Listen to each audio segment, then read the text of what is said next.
Hi and welcome. Today I want to start with the story of why I quit my job with a great title and a great prestige to pursue a business of my own.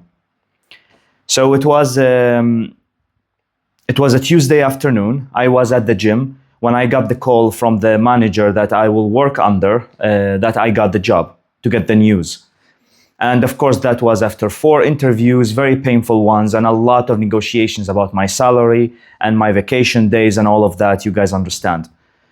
And of course, I was excited. I got the job with the title I wanted, and it had a lot of potential for me. I'm gonna learn a lot from it. And the manager actually that I was gonna work with, he seemed to be a very good guy, and he was driven and had a lot of energy as well.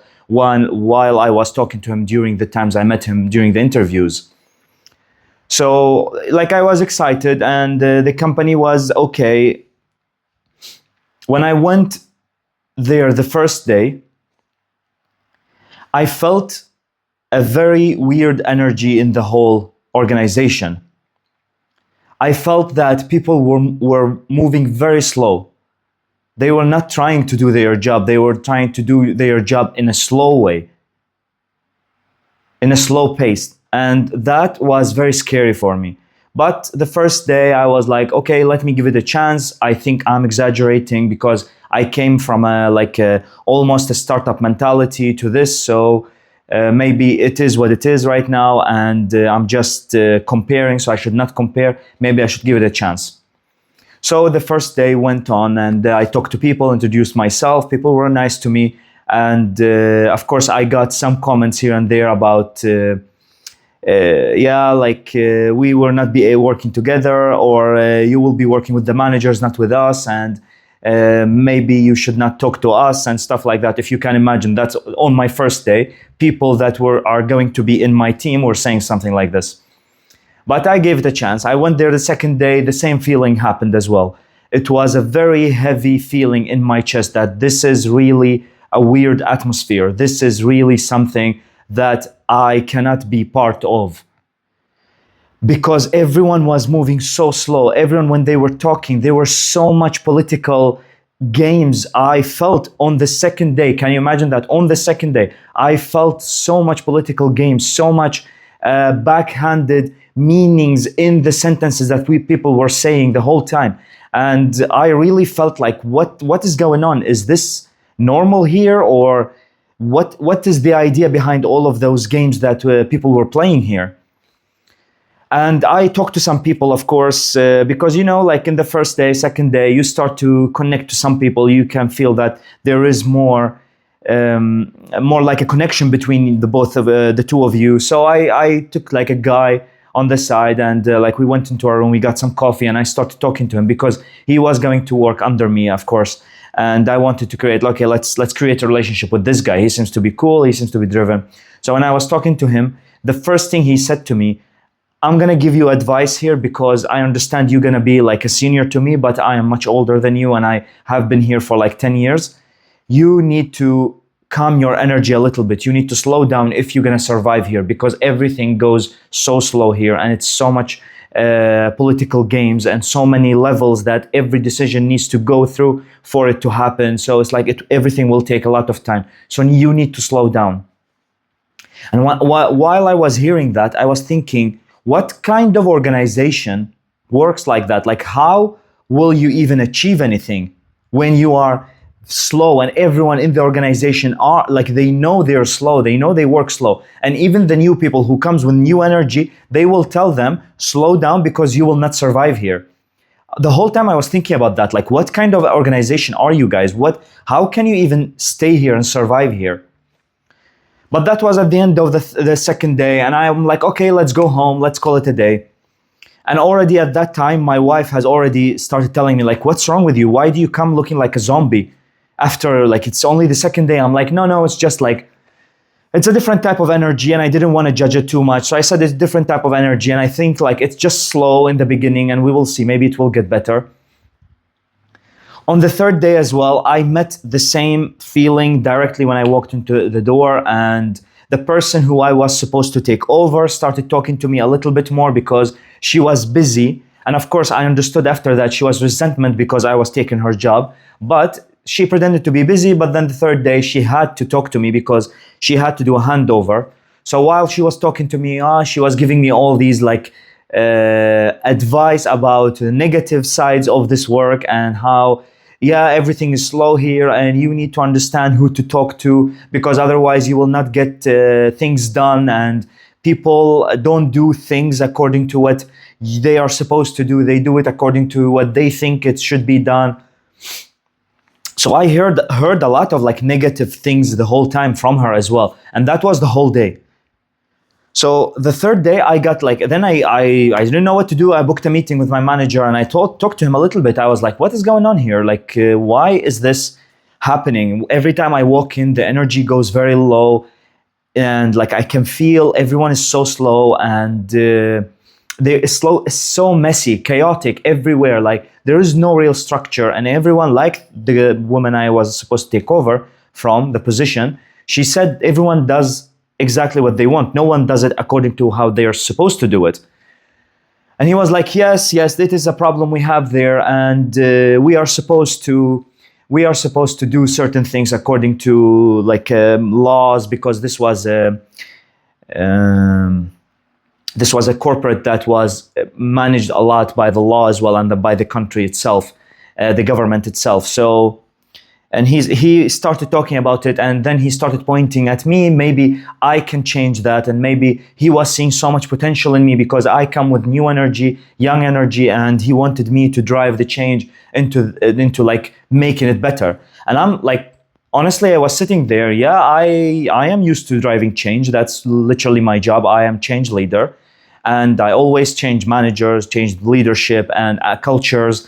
But this was a whole other level. And honestly, the whole time I was thinking, and while he was talking, I was thinking about how much energy will this take from me to change even a little bit of this organization. Those people told me from the beginning, I need to slow down. So they will do everything they have in their power to slow me down, instead of understanding that I come here to help and come here to try to make a difference and make it work in a better, like make the organization, work in a better way and more efficient way. No, they were, of course, gonna try to slow me down. So the whole time I was thinking, this will take a lot of energy from me.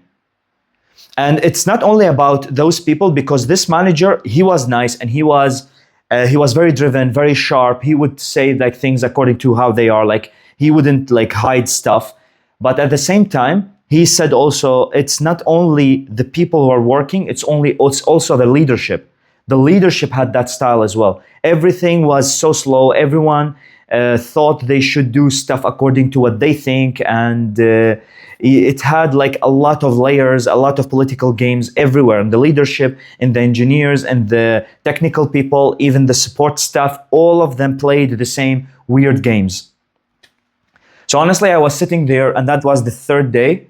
At the end of the day, I think it was like 4:30, if I remember correctly. It was a little room only, like it's a meeting room, but little, only for max 4 people. And I remember vividly how hot it was in there as well, because the sun was coming in, but like a big windows, but it's like a glass house or a glass room. So it was very hot in there. Yeah, but that day I also went home, and actually, before I went home, I called one of my previous mentors, and I asked him, "This is the position I got right now. It's a great title and comes with a lot of prestige. What do you think I should do? This is what I'm feeling, but this is the job." And he was like, "Look, you can stay there for 1 year, 1.5 years, and that will be like a great step up on your CV, because you will manage a lot of people, you will manage a lot of capital," because it was about managing capital as well, and finance for other divisions. "But it's always up to you, of course, and what you want to do with your life, if you want to work there or if you want to find something else." And honestly, the advice he was giving me, it was great, of course, because he was telling me always to think about what I want to do and not just only about what will be mentioned on the CV. I did this and I did that. It was always about my personal development over what people think about my personal development or my personal career journey. That's always was his advice. But while he was telling me all of this, I was thinking, why should I continue putting so much energy on organizations that at the end of the day doesn't really appreciate what I did? They saw change and they liked the change I introduced all the time, and they appreciated the change, of course, and the results we got. But at the end of the day, they will replace you quickly if you leave, of course. And the whole time you need to fight against this resistance, because every job I got was about changing the culture, the leadership, the system, the framework the organization were working on. So it was always about this movement in a very thick liquid that I had to swim in, a lot of resistance. And honestly, I felt like, why am I doing this even? Why do I continue to do this? Why can't I start my own thing? Use the energy I use to drive all of this change in every organization I have been in and do my own thing. So that was the third day. And I had that idea after I talked to the manager in that company and then talked to my ex-mentor. And then I went home and talked about it to my wife. I was like, look, this is what's happening, and I understand like the financial aspect of it, but it is not easy to be there. It's very, very hard on my mentality, on my energy. Like everything there tries to kill my energy, try to kill my drive in the organization and whatever I am supposed to do. But we didn't talk a lot about it. We talked a little bit and we discussed a little bit and we moved on. The fourth day, directly when I went in the door to this company, like the big main door, I went into the building, I felt the same feeling, and I'm like, no, this is not okay. This is not good. I cannot be like this. I cannot feel like this every time I enter this glass building, this glass door. You go into the reception and you need to blip your card to go into the building itself. Every time I did that, I felt this heavy feeling in my chest, and I said, I cannot do this. So that day I went and I booked a meeting. He was with my manager. He was busy in the morning until like 1 o'clock. So I booked a meeting, the first space I saw in his calendar. I booked a meeting there and I told him, look, I appreciate that you want to give me this chance, and I appreciate that you had so much faith in me that I can change all of this, but I don't see why I should be here trying to do all of that while everything I heard since I came here is that I need to slow down, I need to have less energy, I need to understand that there are a lot of political games going on here, and it will be very hard to change anything in here. So I don't see the meaning of me being here and trying to do this. So I just told him like, I'm sorry, but I have to, I'm quitting. And he was so shocked, very shocked. And the first thing he said, he was like, you cannot quit because we have a contract and you have 1 month at least you need to do here. But of course, like knowing what I know, I come from a lot of managerial background. I work with leaders, I worked with HR, worked with reorganizational structuring and stuff like that. So I knew how you can do certain things. And I just told him, look, I know that we have a contract and it says there 1 month notice, but actually this is my first month, so I can just quit at any time. You have to let me go. And I said, you can check that with HR and you can let me know what you think tomorrow. I think he went the same day and checked, and he came back at the end of the day. He was like, okay, we can let you go. It's okay, you can go. So you don't need to show up tomorrow. And I met him the next day to give him my stuff. Of course, you get a laptop, you get a telephone, you get the card and other things as well. So I gave it to him. And I'm like, look, I apologize for the inconvenience. Of course, you had a lot of a big process to interview me and to interview other people and to choose me between all of those people, because I remember it was a big number of people they chose me from. But I appreciate how you handled this. You didn't do anything strange, or you didn't go crazy when I told you I'm quitting. but this is something I have to do. And he was like, look, I understand this is your journey and you choose how to do it. So we parted on good terms, and that was good. Well, I'm telling you again, that manager was a really good person, and he had a different mentality from almost all the people I met in that organization. That's why I liked him. I wanted to work with him, but I still didn't wanted to work in that environment. So that's why I left. So this is the story to why I quit my great job, or whatever great job that was, and started my own company to do this journey. And I wanted to share that with you guys to let you know that there will be no perfect timing, because there will always be this next title that you want to pursue, and there will always be this extra, maybe like let's say $5,000 or whatever it is that you're going to add to your salary, or the extra prestige in this new position that you're going to take, or the organization that you want to work in because they have such a good reputation in the market. It will always be stuff like this. But if you are thinking about starting your own thing, just decide to do it and go and do it. Decide to do it and go and do it. There will be no perfect timing for this. And I am telling you this from personal experience. It is hard. It took me a lot of energy to take that decision, to make that decision and take that step and say, I cannot continue here anymore. Every one of those jobs I've took have held me down. Not at the same level, not at the level of the last job I took, and I stayed there for like 3.5 days. But it was always like something. You really need to swim in very thick liquid, and that is what change leading mean. And that's why when you go in to change the leadership and the culture, whatever I did before, that is like what you should do. It's like a lot of energy that you need to put in to change some people's minds. Just a few number, and then it will start to snowball into more and more people. But why do you do all of that? If you have the drive, if you have the idea in yourself, the voice in yourself that's telling you you are meant for more things and you can do more, go and do it. Don't wait. I understand it's very scary, and it was scary for me as well. Before I made that jump, it was very scary. And I sat there in hours and thinking at night. I couldn't sleep because I thought, am I really going to quit a job to pursue something that I don't even know if it will work or not? Am I really going to do that?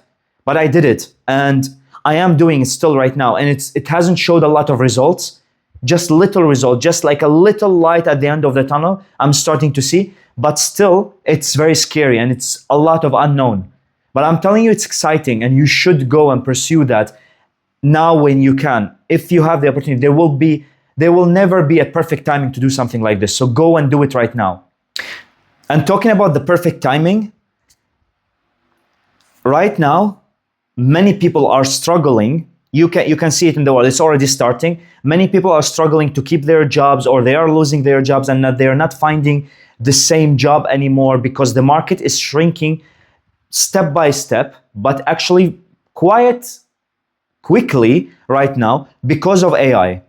So AI is a great technology, and it is really helping a lot of people being more effective in organizations, and the productivity from a lot of people I work with has gone up a lot because of AI. So it's like a great tool that we have right now, and it will be a very big enhancement to what we do in the future in every aspect, I believe.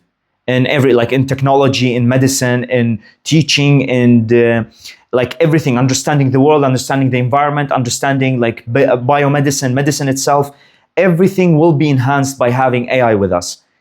But there are a lot of jobs that are disappearing right now from the market, and we are already seeing it. So when you listen, and I go to seminars, I listen to podcasts from leading experts in the market, experts right now from the market. And all the AI experts are saying all the cognitive workers, all the brain workers, like engineers, like accountants, lawyers, paralegal, all of those type of jobs, they will disappear in the soon future. If it's not in 5 years, it will happen in 10 years, but they will disappear. The value of those people like me, for example, I'm not saying I'm outside that, I'm an engineer. The value of my degree was that not everyone had access to this knowledge that I gained from going to an engineering university. Not everyone had that knowledge. So my value was in my knowledge. But now with the use of AI, with the presence of AI in every computer and every mobile and in every organization, you can just buy it from ChatGPT or Gemini or whatever, or Copilot. There's so much knowledge in them. They can act as engineers, as CFOs, as COOs, CEOs, you name it. They can act as any type of job or position you can imagine, beside the hand labor.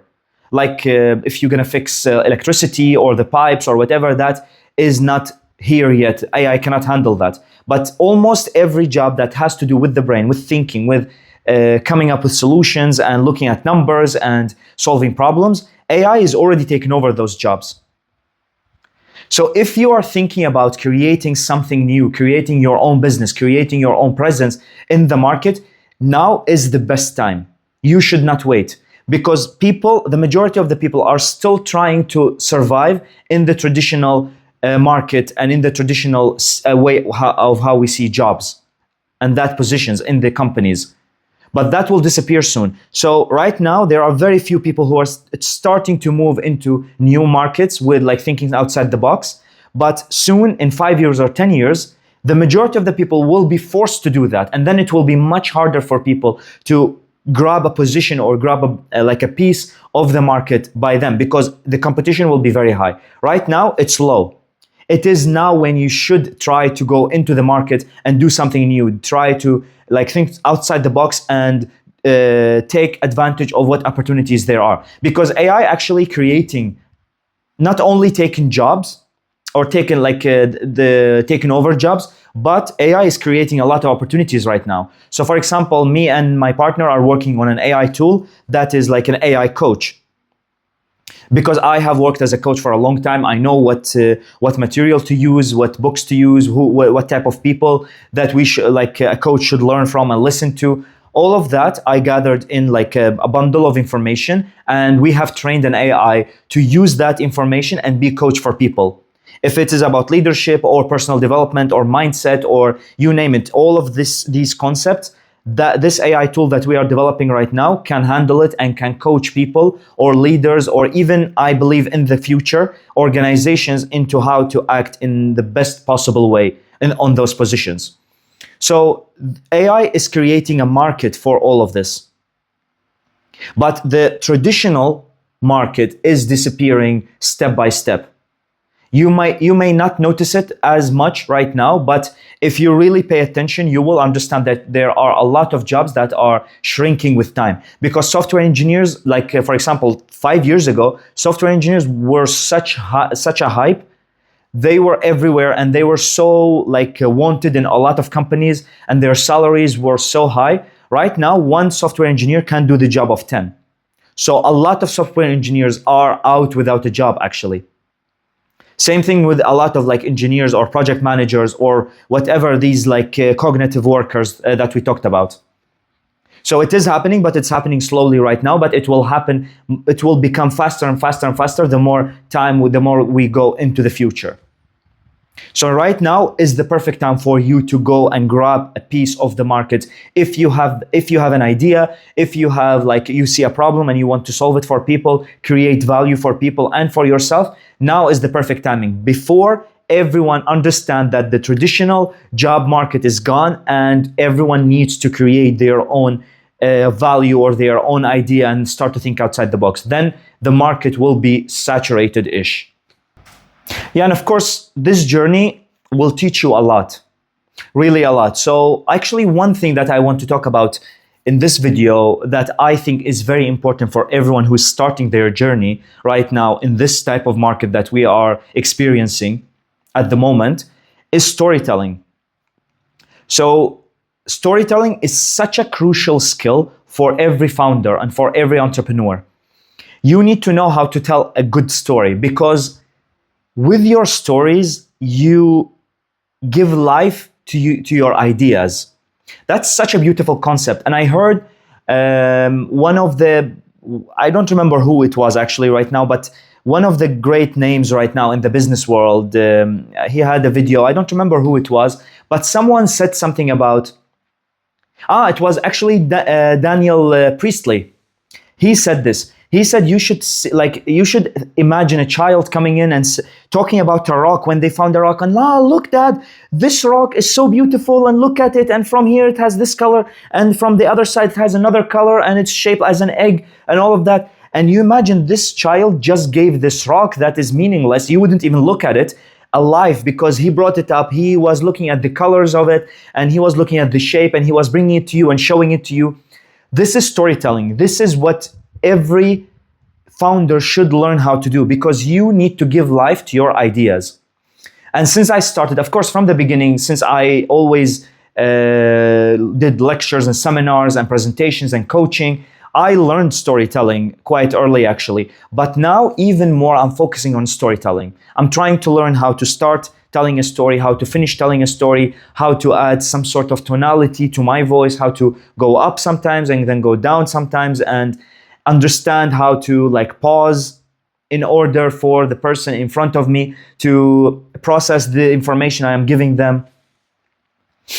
So the idea of storytelling is very important. And I believe every founder, if you have an idea and if you have the drive to create a business, or you already started your own journey and you started your business, you need to focus on learning the skill of storytelling.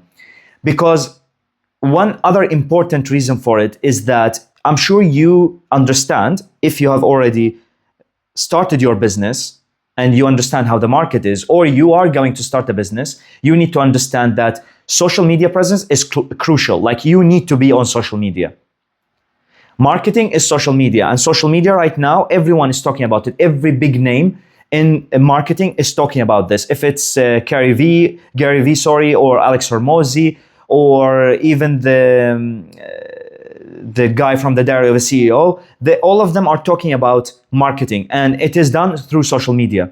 So you need to understand that social media presence is key for your business to grow. And how do you do that? You need to be, probably you or someone else need to be the face of your business, and you need to learn how to tell stories, because that is, like I said, that is how you give life to your ideas. So by creating content, by creating short form content or long form content, you need to do that in order for your organization or for your company to be seen by other people in the market. And the way to do that is to create content that is catching for people and engaging. And the way to do that is to learn how to create content with storytelling techniques. That's very important. So storytelling is a very crucial key right now. And I believe every founder, every entrepreneur need to learn that. And honestly, not only that, if you're still in it, I want to go get a job, and you're going to sell yourself because you're the product, you are the person who's going to deliver this service to this company. You need to know how to storytell, because then you can sell yourself, you can sell your services. So storytelling is basically the skill of selling, skill of marketing yourself. And it is very important. And I am putting a lot of time on learning how to create hooks, how to build the story itself into the blocks, how to end the story, like I said. So it is a skill everyone should learn. And I am learning it and trying to also talk about it when I talk to other people in my position, or when I create videos like this. Always try to mention a little bit about how you need to be on social media and how you need to learn about storytelling and what an important skill it is today. One more thing I want to mention here, which is very important actually. When you listen to these business coaches on social media, YouTube or whatever, or even you, if I buy a course from someone who is teaching people about business and how you create your own business and company and get customers, they all talk about your own customer avatar, the ideal customer that you want to sell to. That's a very important aspect to understand. You need to understand, who are you selling to? Who are you going to sell to? And honestly, I wanted to bring this up because I am struggling with this right now.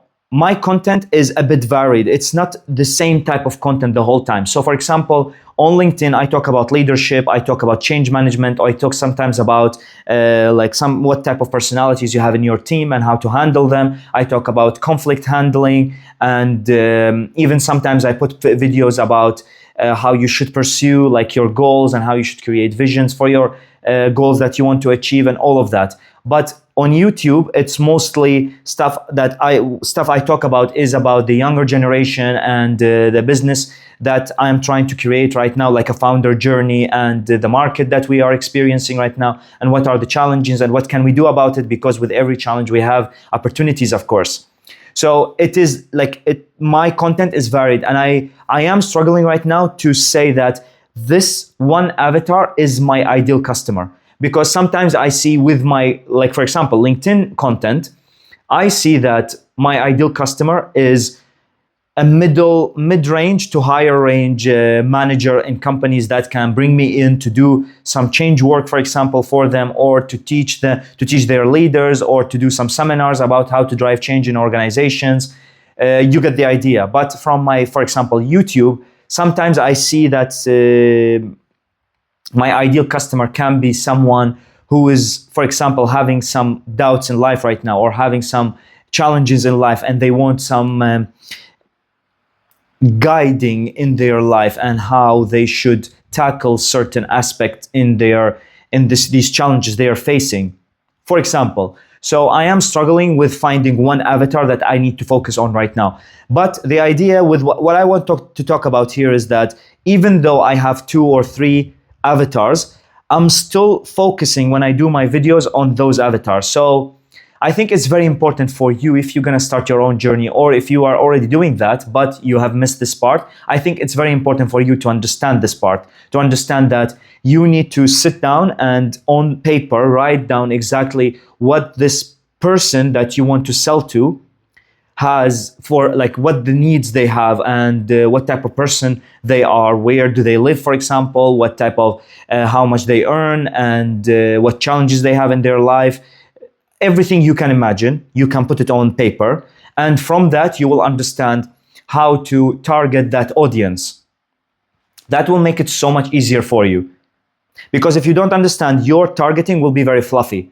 And right now I am in between, like having a very targeted content into like a fluffy content. I am in between, because like I told you, I have like 2 or 3 avatars that I'm targeting at the same time. So my content can be fluffy sometimes, but it is still targeted.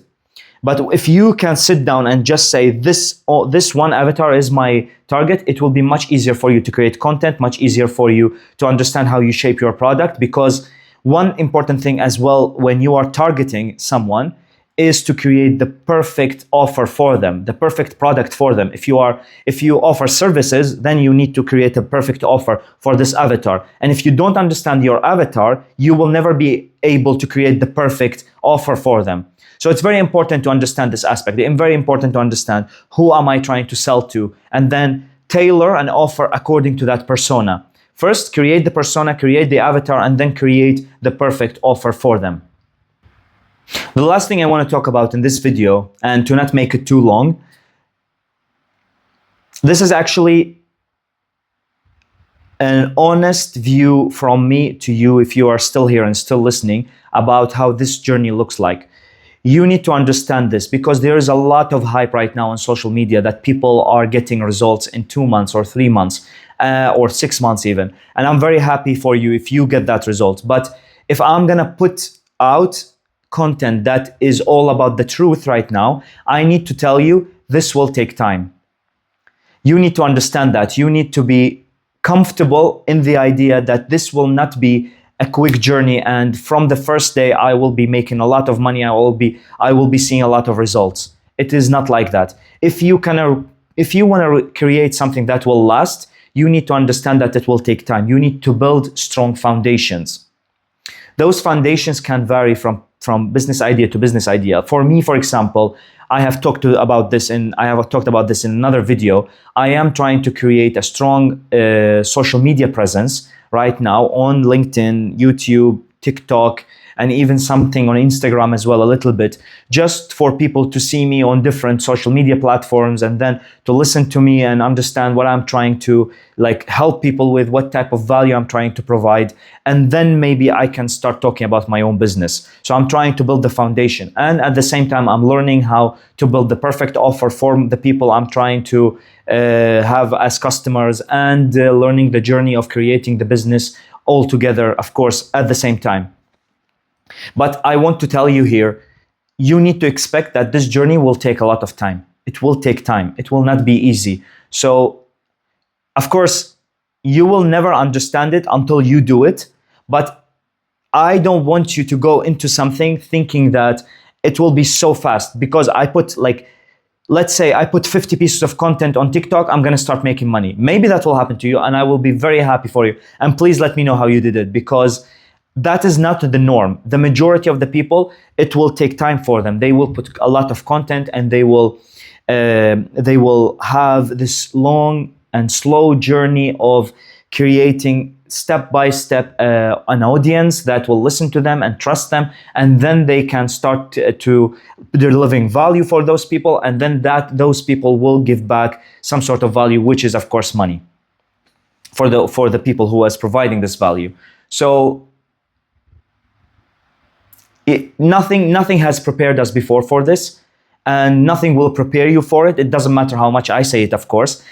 Like I can sit here and tell you it will take time, but the idea is you need to do it yourself to understand how much time it will take. From idea to idea, it could be a lot, like it could be different. Some people, I know a guy here that sold t-shirts, and he started selling t-shirt after 1 week, and he made a lot of money, but the idea died, of course, after a while, because like he had a very unique shape t-shirt, and then not everyone want that. So the people who bought, and then the rest didn't buy, and that's it. But what we are trying to build here is a business that we can scale later, and with a good foundation. So this will take time. Remember that, have that in your heart and in your brain always when you're working. If you're gonna start, or if you have already started, don't doubt the journey, even though you will have like an up and down sometimes with your emotions, and you will maybe doubt yourself, doubt if you made the right decision. But continue. Consistency is the key, and keep going, keep creating value for people, and people will give back that value to you in the form that you wanted. And until the next video, see you later.